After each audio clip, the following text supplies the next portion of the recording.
ضرب المثل و مقال‌های افغانی.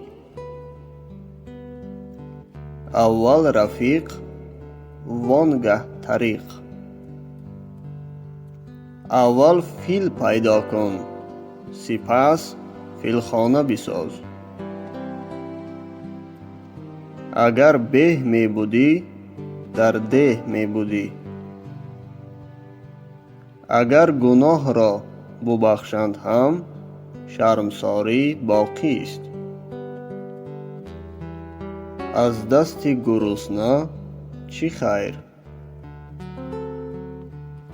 از نادیده قرض بکن و در طاق بلند بمان.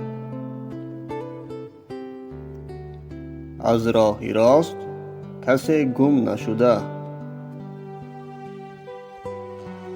از 100 خویش یک همسایه پیش. از چیله چی گیله؟ به گپ که نشود بلد هم نمی شود. به گفته خود کار کن تا به گفته تو کار کنند.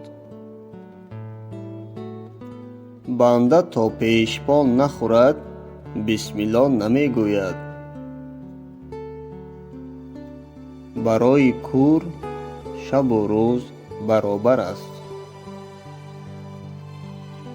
بپرهیز از نادانی که خود را دانا می شمارد.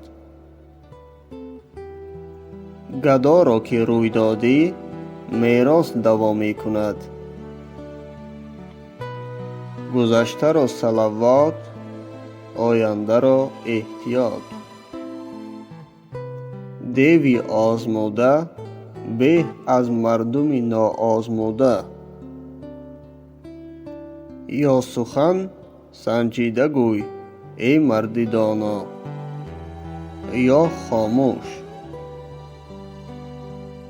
یا رب مبادان که گدا معتبر شود.